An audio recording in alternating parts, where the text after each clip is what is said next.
Yeah. We're As you can hear live. my dad whistling in the background. We're live. God damn it, Connor. Welcome back. This is Flash of the Past.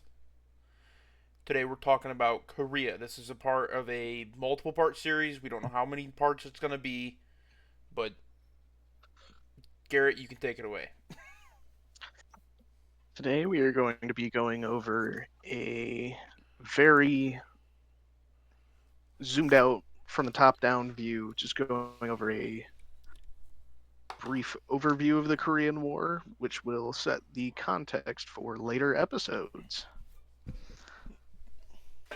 So, just as a quick overview, the Korean War took place 5 years after the end of World War II, from 1950 to 1953.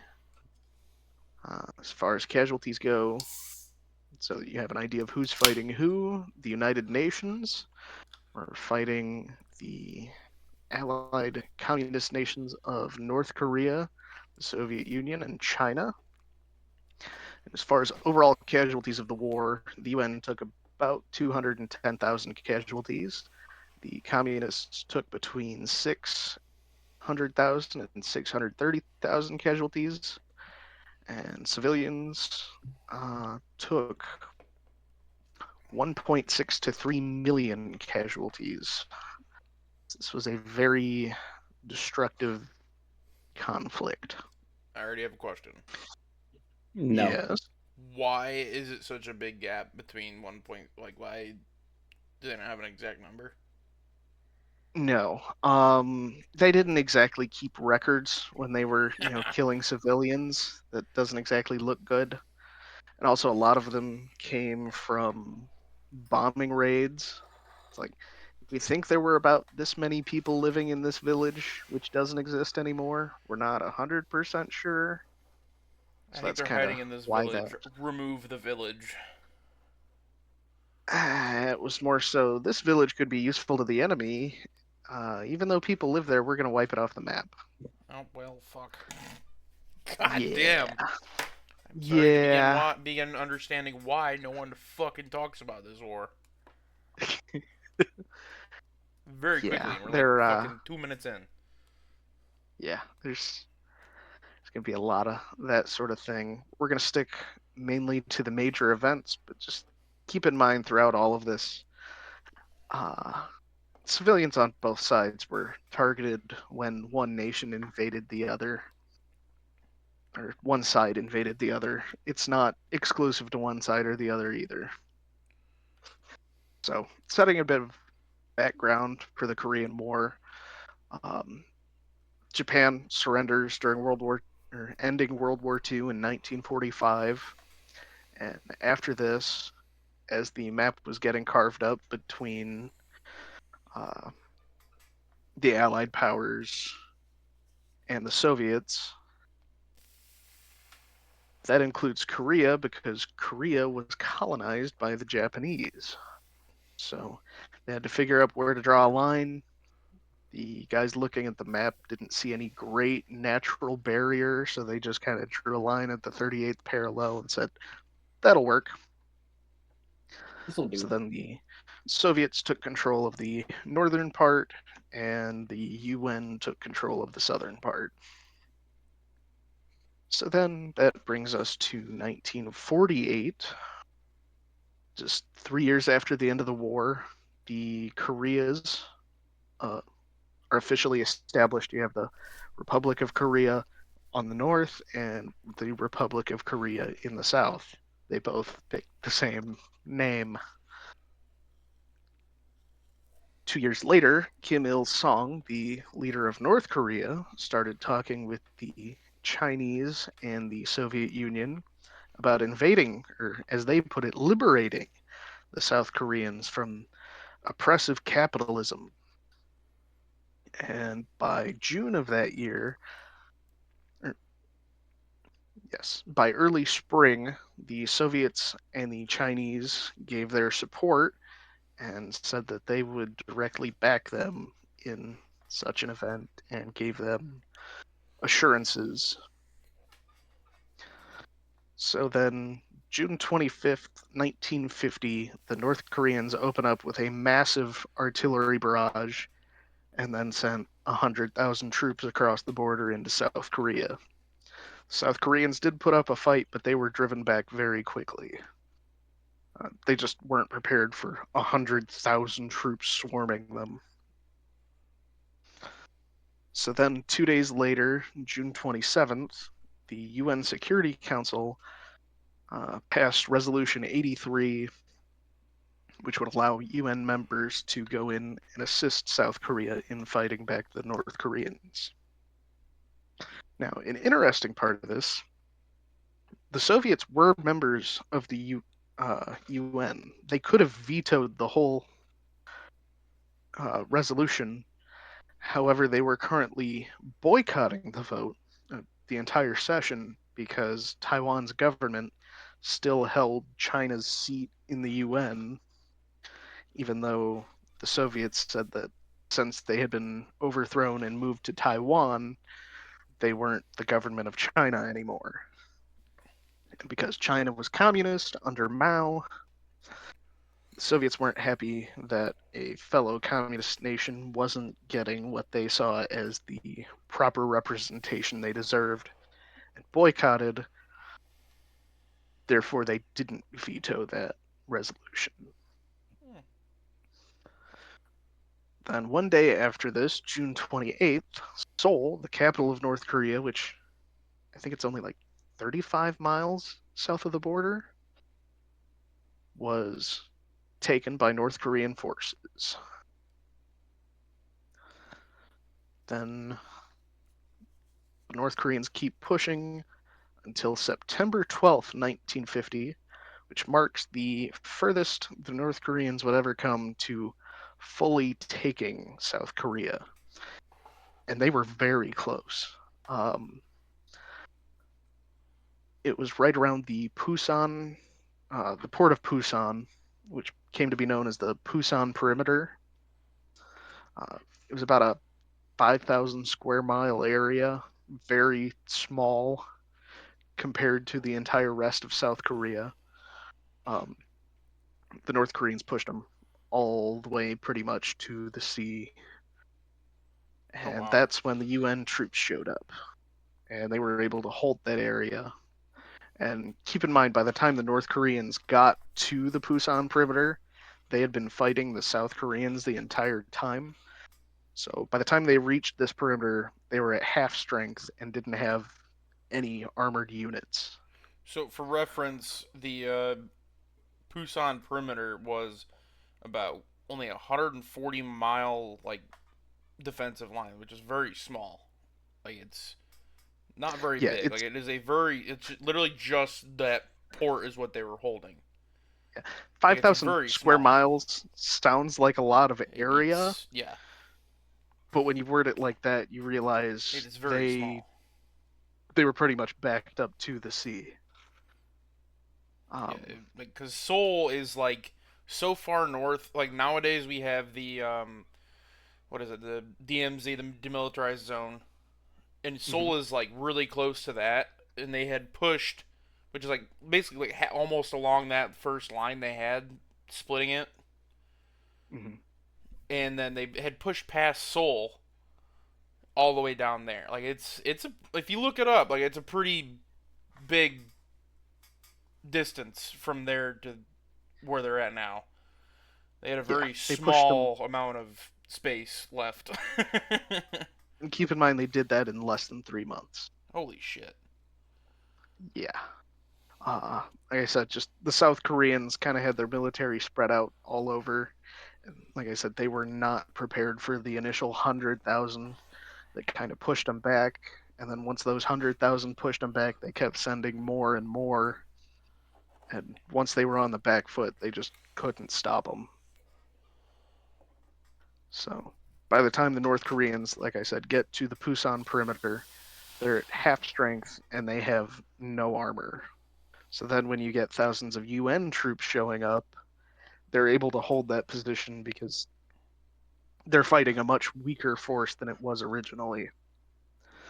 So then 3 days later, on September 15th, U.S. Major General Edward Almond lands at Incheon, which is 150 miles behind enemy lines.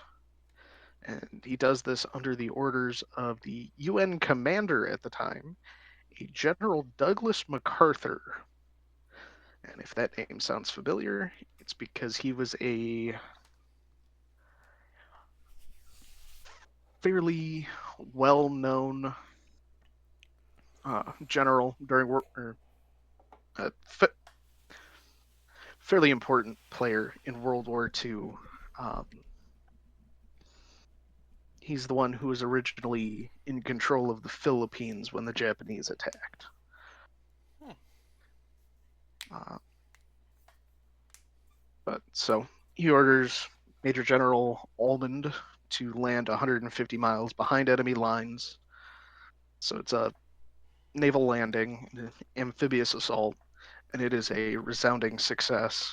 Uh, the North Koreans never saw it coming, so they're moving all their troops to the front line to fight these UN troops, and then the UN troops show up behind them and essentially cut the peninsula completely off. So now, instead of the UN troops being surrounded, it's now the North Korean troops that are in the south that are surrounded. So they essentially had the choice of stay there and fight at the Pusan perimeter, or come back north and try to fight to reconnect to their supplies in the north. Kind of a rock and a hard place for them. Hmm. So then, after this, by late October, UN troops are approaching the Yalu River, Did which is you the say they border. liberated Seoul within 10 days? I must have missed that if you did. Like, it was 10 days later after the landing on September I did 15th. not. They had, Thank you for pointing it out. on Yes. September So, 15th, they landed, and then 10 days later, they liberated Seoul, which is a yes. pretty good, like, it's quick, very quickly. Yes. So it gives you a reference on how much supplies the North Korean army did not have at that point. Yeah. They were very effective in their landing. Um, Also, if you look at it, though, Incheon isn't that far from Seoul. Um, No, is it on the other side? I was trying to look at the map here. Oh no, nope, no, it is not. It's on the other side. So they went around from basically like, if they were coming up to the Poon the what is it Busan the perimeter. perimeter around from the Yeah, like I perimeter said, area. They would go around the other side, close to yeah, Seoul, and basically yes, infiltrate that area and push across. So it's not like crazy far, but for being 150 miles behind enemy lines, to me that is a very quick time to be able to do that and completely liberate the South Korean capital. like I said, the North Koreans absolutely did not expect that at all. So they didn't. They had essentially a skeleton crew defending Seoul because all the fighting is Yeah. going down at the very bottom of the I mean, nobody peninsula. would really So expect that. I mean, no matter what country yeah, you are, if you're on a peninsula like that, like we already took all this shit, so no one's gonna come behind like enemy lines by 150 miles and kind of dick around up here, you know. yeah. So when we showed up back at the 38th parallel, it was just a very unexpected move, and it was a very risky move, but it paid off a lot. And so they were able to land with Marines and supplies, and the Marines did what they do best, and they broke stuff and killed people very effectively. And like I said, it took them 10 days to completely take the city of Seoul. So then, about a month and a half later, UN troops were approaching the Yalu River, which is the border between North Korea and China. So, like I said, they took Seoul in 10 days, and then a month and a half later, they're at the border with China. Not exactly a short little walk. which is still again at this time it's not really like, nobody's hit the like advancement age and further like we did after World War II and then the Cold War. Like nobody's hit that yet, so it's like everybody's still walking everywhere. Well, they had And then trucks. jeeps. Yeah, but they didn't go. Usually, you stayed with your group. If most people are walking, you're gonna stay with them. I mean, you're not gonna just take a truck and drive fucking ahead. Well, they landed entire convoys of I trucks at understand that, once. but like, you still got guys that are But fucking gonna be walking till, like, at that point. So it's like, still pretty quick either way. yeah, it is very quick to make it that far. Yes. Yes. Um,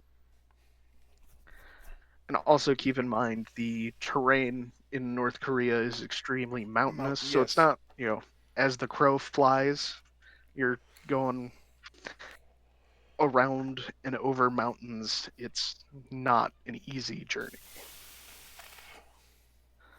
Yeah. And by this point, they had destroyed most of North Korea's army because, again, they were trapped between the landing at Incheon and the Pusan perimeter.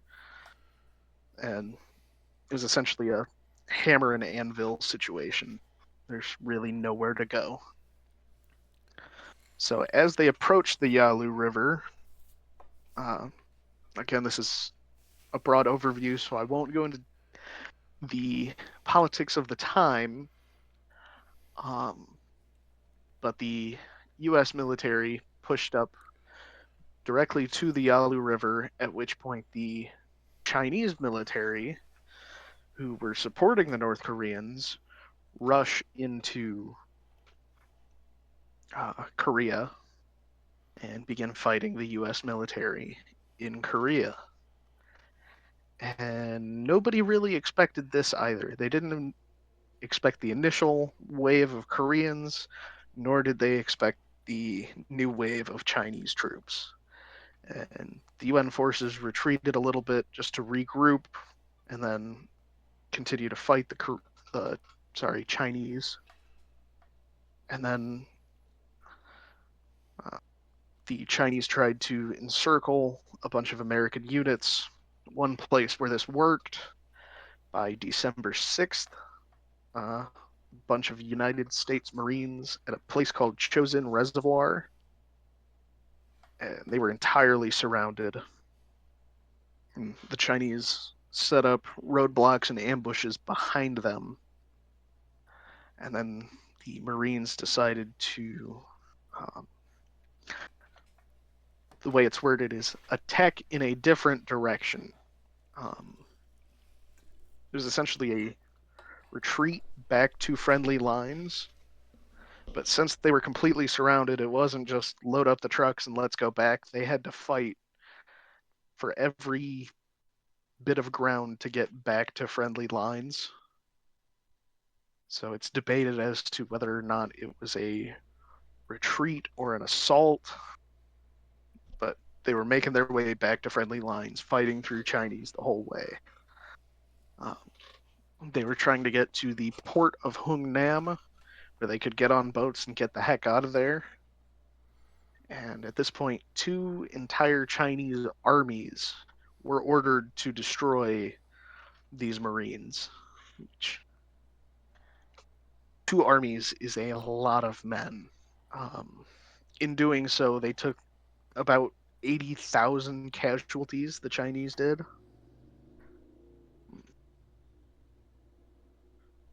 Did you guys hear that? As for the...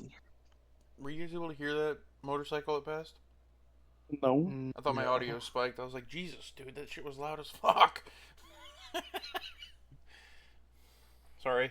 I'm supposed to be drinking that fucking drugs, Ethan. I don't know. The motorcycle went by my house, and just a couple houses over, they got motorcycles, and he ran by, and he went, "Rah!" and revved his engine and shit. I was like, Jesus, dude. There's a reason there's a thing called noise suppression. I didn't know if this headset has it. It's fucking cheap. It's All right. Discord not has the it. headset. The Discord has it. I don't know that. Listen, I'm doing my job. Episode 2, everybody. I'm recording this episode like I am every other episode, other one episode that we have. All right, Hey, don't forget the intro. and then the intro that we did for a minute and like 11 seconds. So are we ready to continue? Yes. Okay. So, for reference on how many troops were present at the chosen reservoir, on the UN side, you had about 30,000 troops fighting about 120,000 Japanese or Chinese. Goodness, 120,000 Chinese. So it's about a 4-to-1 ratio. Not exactly great. And there are a lot of casualties on both sides. Just a quick summary puts it at about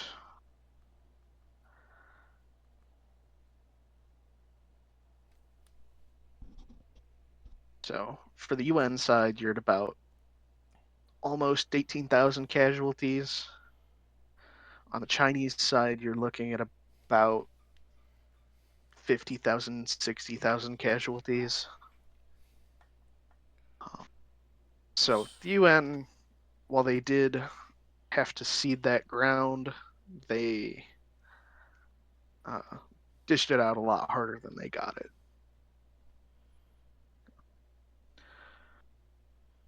And this would become, the survivors would become to be known on the UN side as I'm not sure, Frozen pardon Chosen. my ignorance here, I'm not sure if it's the event or the survivors, but it comes to be known as the Frozen Chosen.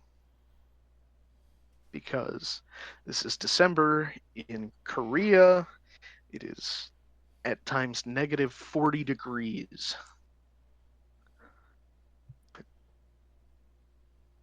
The best way I've heard it described was a channel called The Fat Electrician.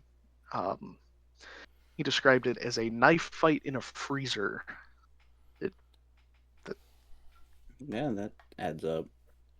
I don't know how much deeper you wanted to get into the Hungnam stuff, but there was an event with the evacuation, as they called it, the Hungnam evacuation. It was a Yes, massive military civilian rescue operation from that port. Yep, On December basically 15th to the 24th. Yes, on that basically they're pulling out. They start loading up onto the ships once they make it to Hungnam to get out of there and get away from the Chinese forces. A bunch of civilians show up. Do you have any rough number on that? It says something roughly about 100,000 North Korean refugees. Like that's a pretty good amount for just randomly showing up and be like, oh shit, we gotta take all these guys too. Oh shit! Like it doesn't even give it like number of like how many soldiers in general. Oh, personnel evacuated. Got it. So about 105,000 soldiers, and then it says roughly 900 or 90 to 100,000 civilian refugees. Yeah. So the number of people they have to evacuate just doubled. Oh shit. So and then they also did over 350 to 400,000 tons of military equipment as well. And like in just equipment, vehicles, and supplies were able to be taken out as well. So it was a pretty notable like evacuation. It was bigger than Dunkirk. Yes. By a lot. Yeah. Very. There was one ship, the SS Meredith Victory, that squeezed. Oh, is that the Ship of Miracles? I don't know. Yeah, Miracle of Christmas, it says. Yeah. It said they squeezed nearly 14,000 refugees into its cargo holds alone, contributing to the operation's alternative name, the Miracle of Christmas. Yeah. Not only that, they didn't lose a single person in this very dangerous voyage, it was possible that they would come across the Chinese or North Korean Navy and be destroyed at sea. This didn't happen, and not only did they not lose anybody, but if I recall correctly, on that ship, 5 babies were born.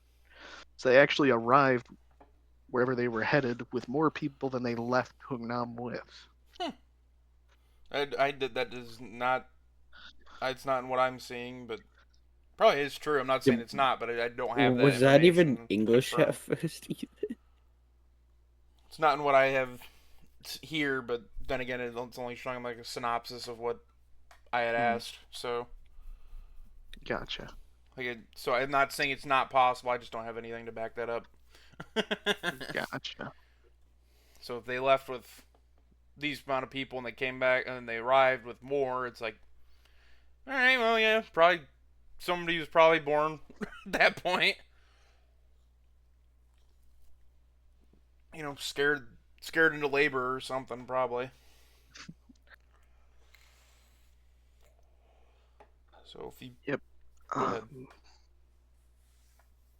Yeah. It's even recognized by the Guinness Book of World Records as the greatest rescue operation from land by a single ship. That's the Meredith Victory. 5 babies were born Yes. on board, nicknamed Kimchi 1 through Kimchi 5 by the crew. I agree. So the Marines began their attack in a different direction on December 6th, and then January 4th of 1951, Chinese and North Korean forces would go on to retake Seoul. And that would be a very short duration before March 14th. Seoul was recaptured by UN forces. So it has changed hands No, 3 times 5 times now 5 times? because Oh yeah. you Okay, had so one down, it two was back. originally in South Korean hands. Yeah, okay, Then the North five. Then Koreans yeah, took it, well, five during the four during the war. And then the UN took it. Yeah, well it was so it was already in South Korea. And it was their capital. So and then when the war started, it was taken by the North Koreans. It's one. Then taken Yep. by the UN, two. Taken then back, taken by China, and then then taken taken by the again. UN So there you again. have four if you want to Or look at it my way, or Yeah, five if you want four. to look at it their way. Yeah, So, uh, it goes back and forth quite a bit. yes.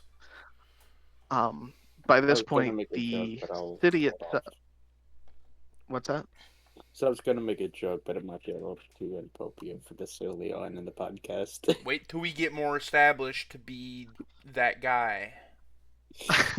All right. um, by this point, both the city itself and its population were much smaller than pre-war due to the destruction of fighting. You know, throughout all of this, you have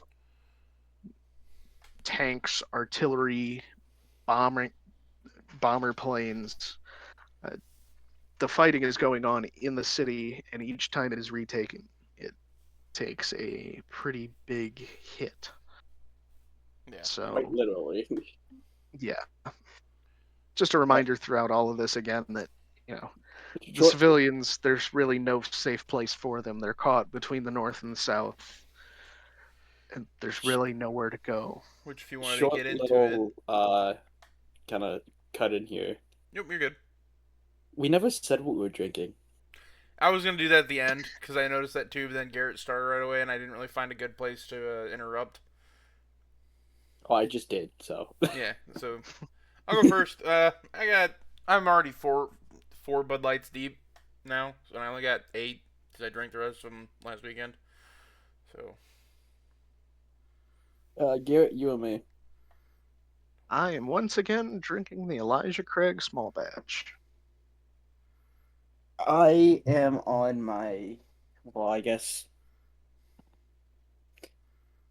3.5 glasses deep of Four Roses bourbon. because my dad drank the other fucking half when he was walking here beforehand. So back to our topic. Yeah, yeah, yes. Back to topic, but Um, Yes. we. so with Seoul nowadays, they actually do have casual bomb shelters fucking everywhere now. Like Oh yeah, nowadays, yes, North because Korea to they're this assholes, day. dude. They have so many fucking artillery shells pointed at fucking Oh yeah, Seoul right now. Like it's crazy. mm, They have so much artillery pointed right there, and it's like, what the fuck are you? Stop! Why? well, It's like just relax, pal. They're just trying to chill. As far as I know, they're just trying to chill. Like the civilians, at least, are just trying to chill. Go to work, be a normal human being. And these fuckers got like 80 fucking cannons pointed right at their fucking noggin every day.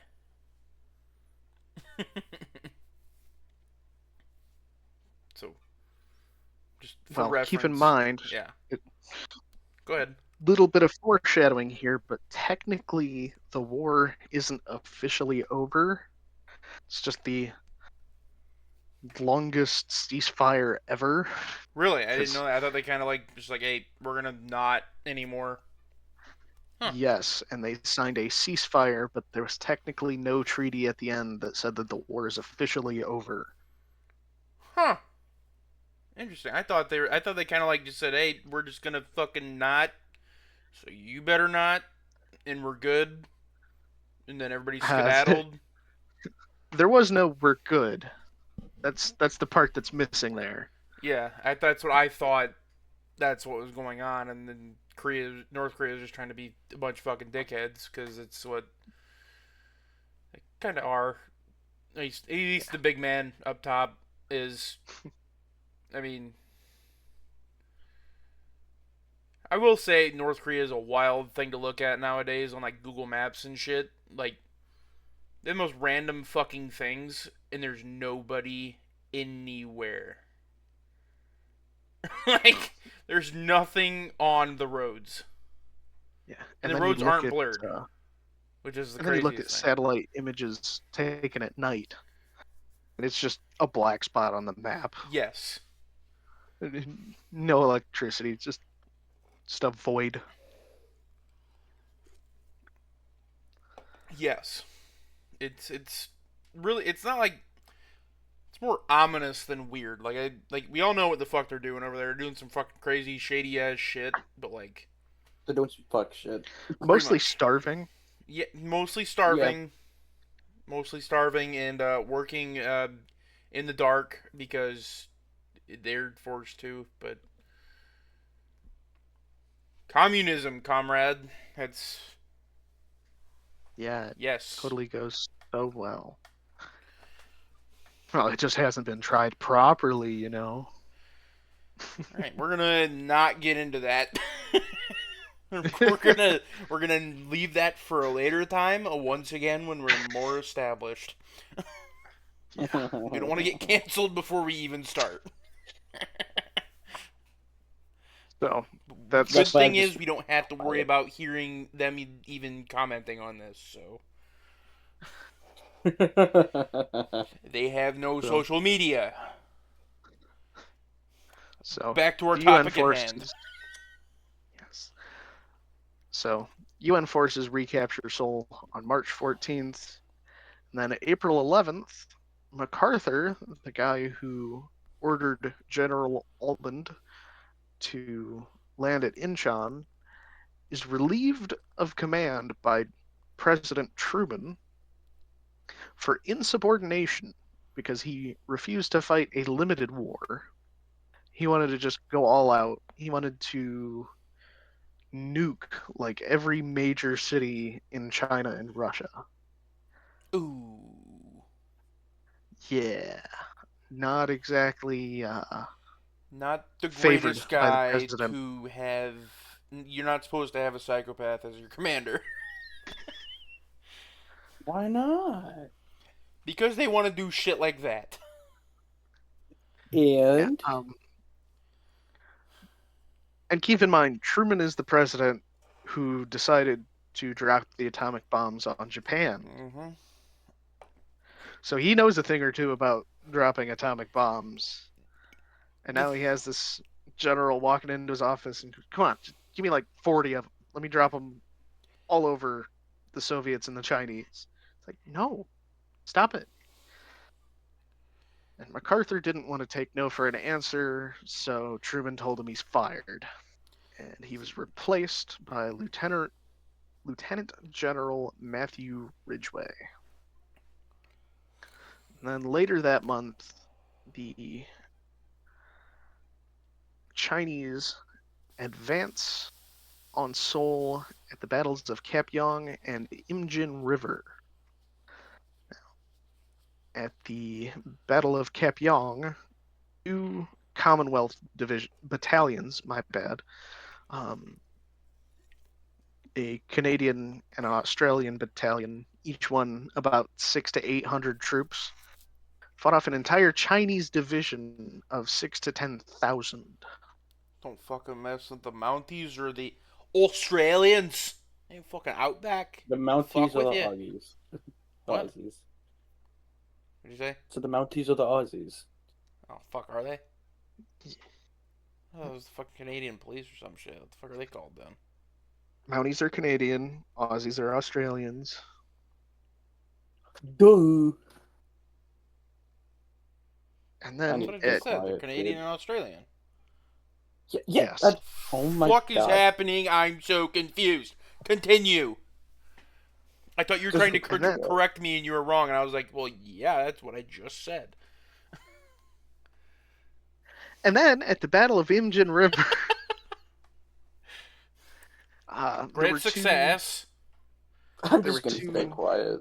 uh, separate delaying actions that took place simultaneously.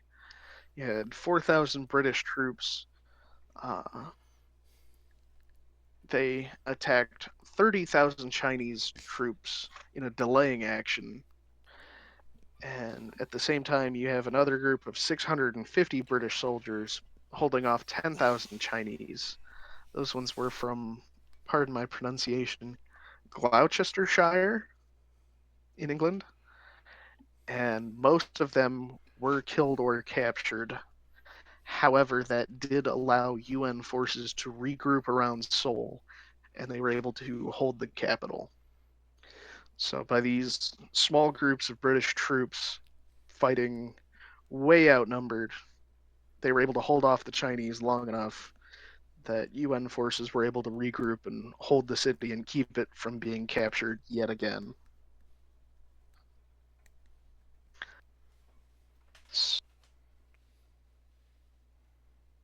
So then, little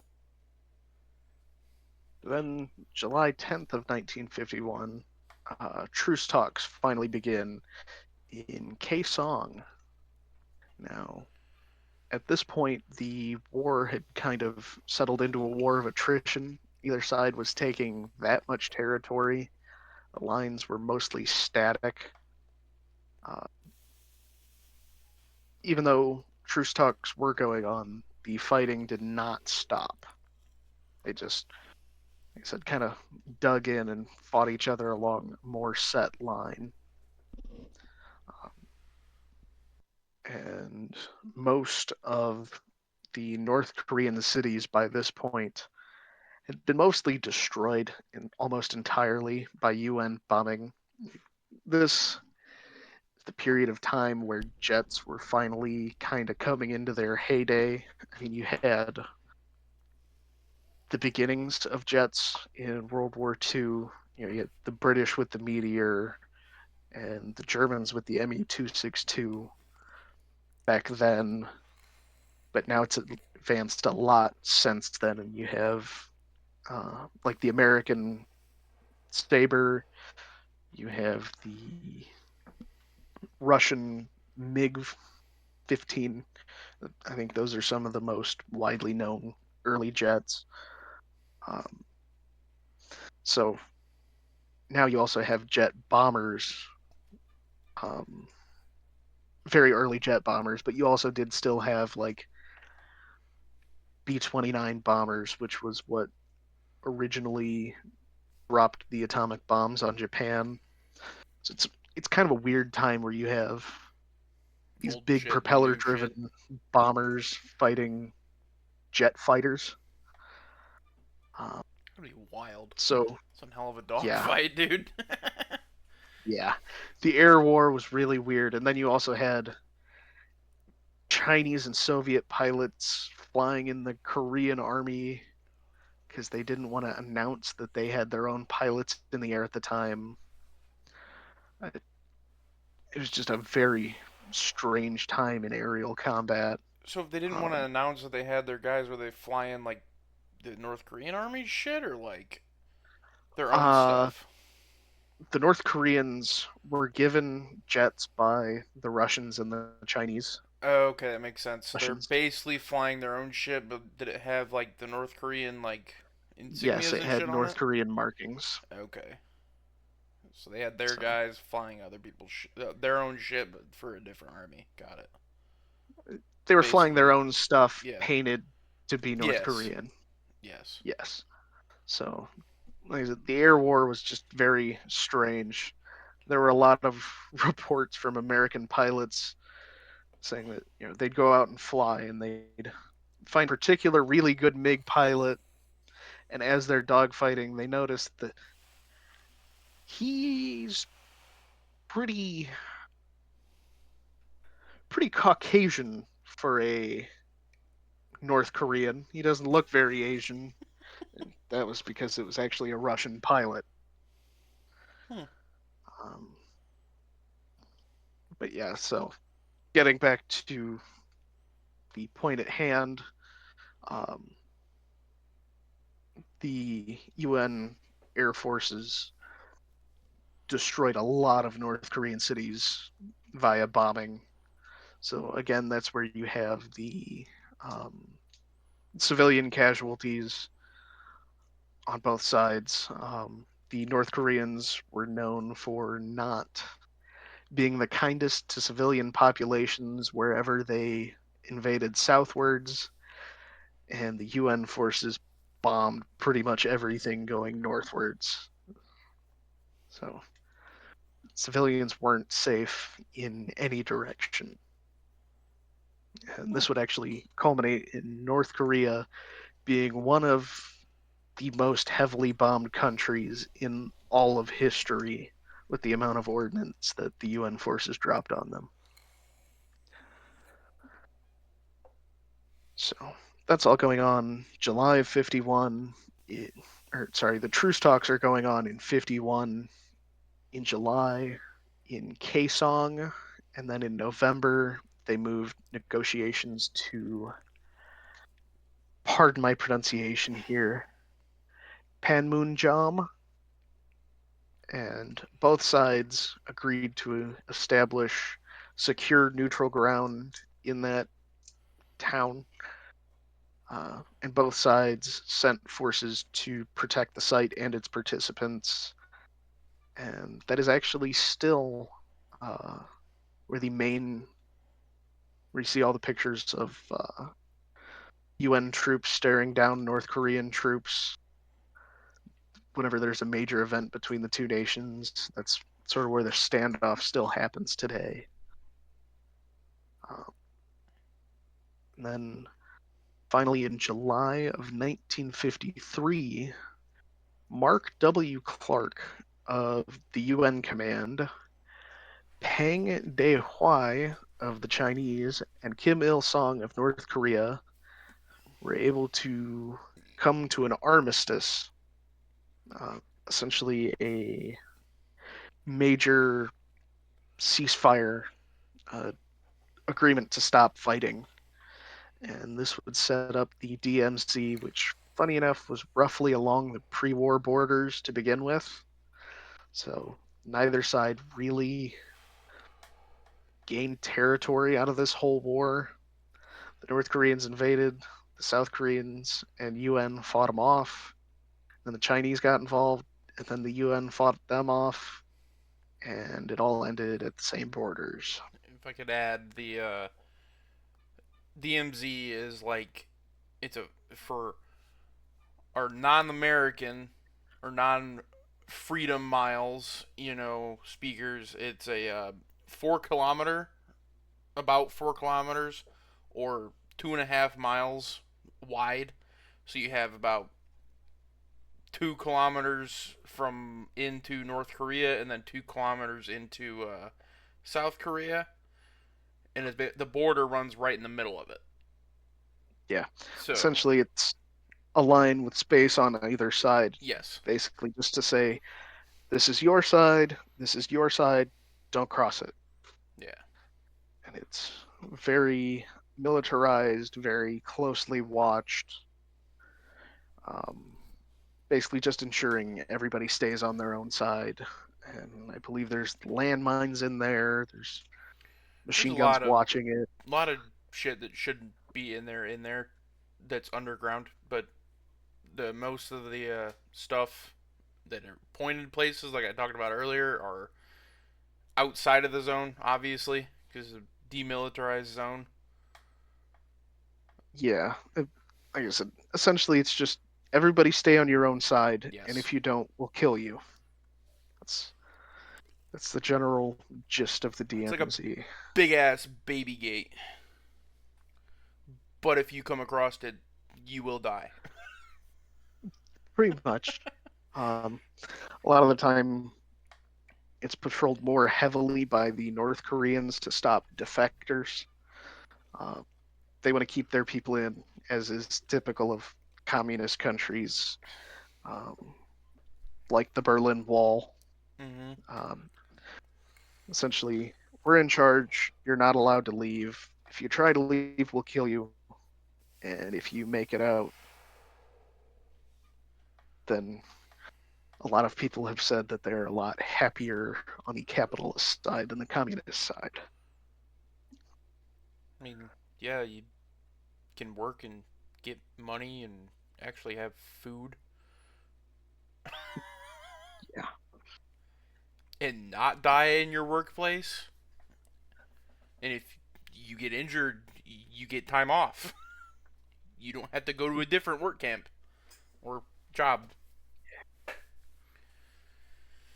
So, interestingly enough, with this armistice, uh, at the time, South Korean President Syngman Rhee announced that he accepted the terms, but no South Korean representative ever officially signed the document.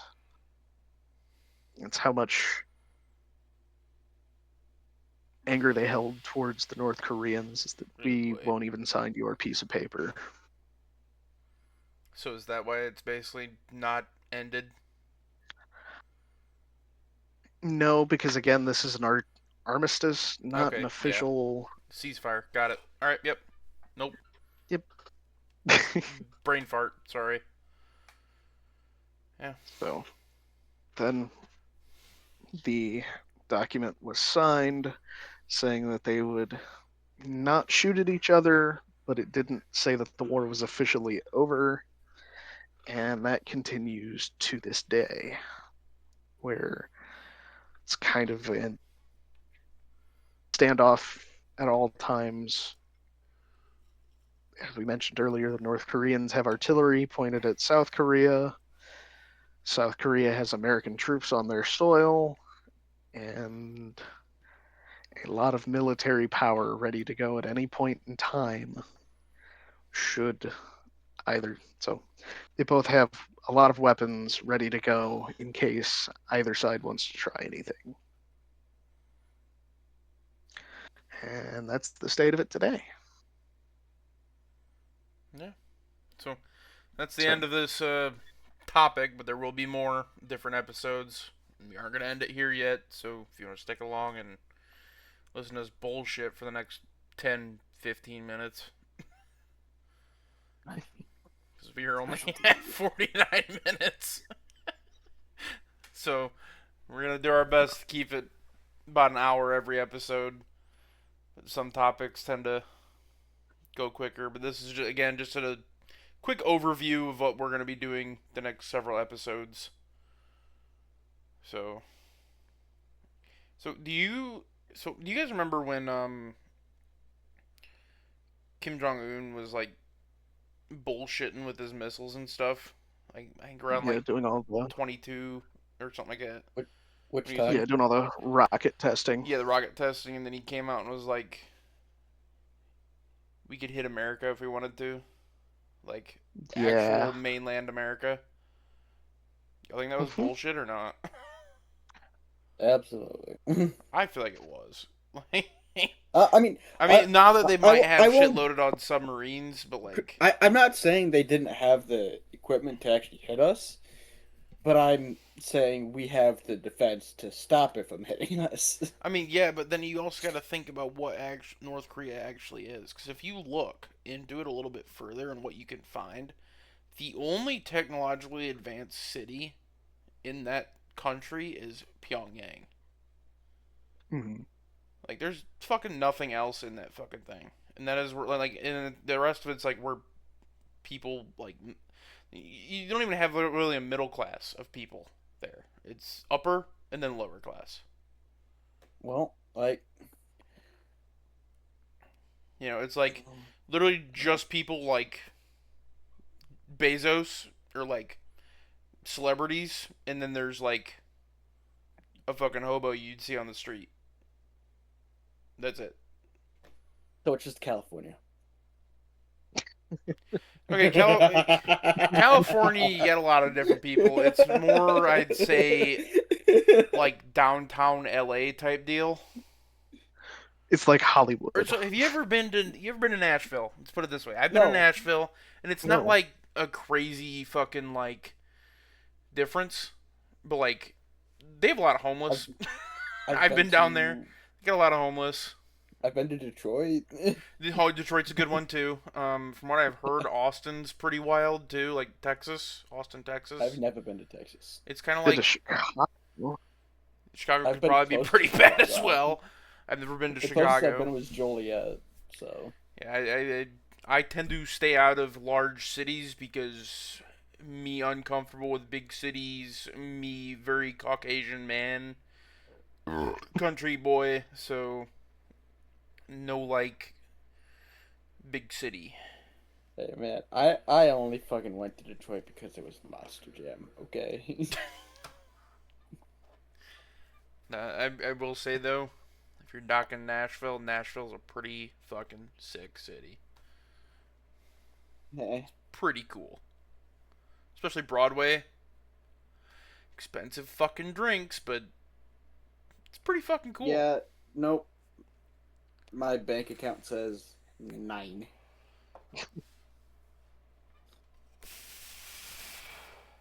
I like Tennessee, but I've never been over in the Nashville area. I don't know. prefer keeping it I don't think between. either of you guys would really like it too. I mean, Connor might, but I don't think you would because they play mostly Why? like newer country music. Motherfucker, I was listening to Johnny Horton Well, you before listen to like this. fucking everything though. Like you have a I very mean, wide fair. range of music. I'm not Garrett I is have just like he The doesn't like widest this range type out of of music. everyone you know? here, definitely. Now, if you went to Nashville back then, probably it'd be that shit playing all the time. But now they got shit like from the '90s, like fucking what's his name, fucking Alan Jackson, or like early 2000s type deal. Songs Alright, that would I'm. be like classics Hold on. to us, you know. Alan Jackson is good too. I don't Yeah, just Mother's draw a not. line at a point in time and say nothing after this. I Yeah, understand you that. can't listen to anything after 1850. Oh gosh. I'm an Alabama. No. Ethan, how's that sound go? How does that sound go? What's I the can't next tell word? you. Not what's quite next sure. I word? forgot the lyrics. But no, Nashville's a pretty cool city. Like, I mean, either way, it's something fun to experience. Like, everything's lit up at nighttime. Like, it's crazy, dude. It's awesome on Broadway. My only fucking problem is all the goddamn people. I walked past this homeless dude that was digging in the crack of the fucking sidewalk for a cigarette butt. He looked at me, made a weird noise, and went right back to fucking digging his fucking cigarette butt out of the crack in the sidewalk. He called you a pussy. No, he He just thought you were made a gonna try to weird take it fucking from him. noise. I was so fucking confused. And then when we were waiting at a bus stop, because we had a Airbnb, like, I don't know about, Did you ride in the back or the front? I don't know, I can't remember. I think it was right in the middle. Um, This fucking guy did. yeah, you're not gonna get me on that one, dickhead. I rode wherever I fucking wanted to. All right. So, me personally, that means I'm on top of the bus. I actually rode underneath it. So fuck you, pal. I don't think you can fit underneath it. Hey, I call suck bullshit. my ass. Fuck you, man. But no, so we were waiting at the bus stop, and this fucking lady just comes the fuck up. I mean, she looked like she was fucking tweaked out of her mind, dude. Like fucking. She just comes up, starts having a conversation with us, and like we had fucking 15 people, and she just starts talking, and it's like, all right, we just give her short answers. She walks away, starts talking to this other random dude, and then walks out into the middle of a four-way intersection when the light's green, and just walks in between vehicles, like Frogger. It was Yeah, insane. I was like, what the fuck? Are we about to watch a lady fucking get killed? Little Did did you know that was did, me in a did she wig. get hit? No, she literally played. So fucking, then it worked. It was It fucking worked. crazy. What's your problem? Because I was like, this woman's gonna get hit. She played Frogger in real life, dude. Like Yeah. fucking Crossy She's Road, dude. probably done it before. She knows what she's doing. I know, but it Yeah. takes one fucking mistake to get your fucking leg fucking clapped in the front of a fucking car. And how many people? So you got so many of these Uber drivers down there that I'm not gonna go into detail, but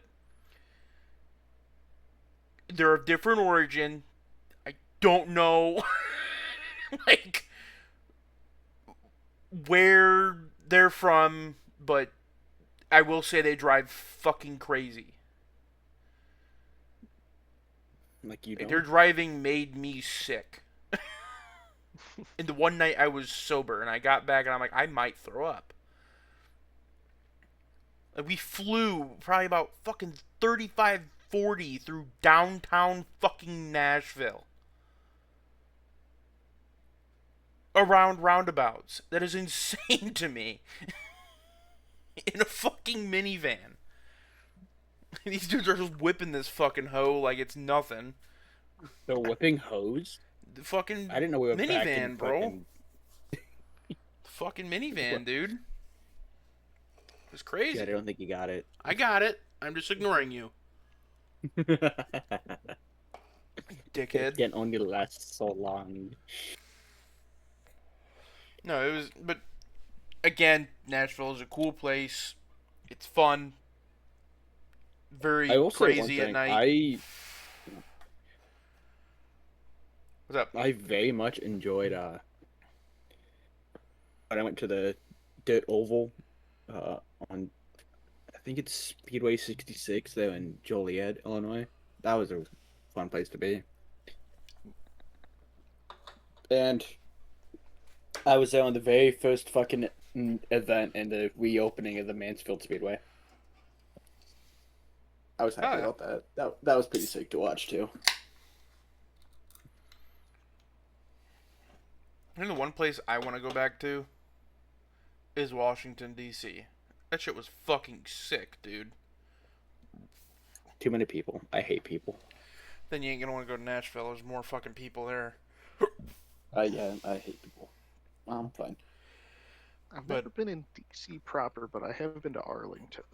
Dude, we were in all over that motherfucker. When my dad took us one year, and we were all over that thing, and we saw Lincoln. We saw. Didn't you also talk about taking us all to Georgia at one time? That'd be cool. Go down to Savannah. Yeah, might have, but Dad moved back before I could.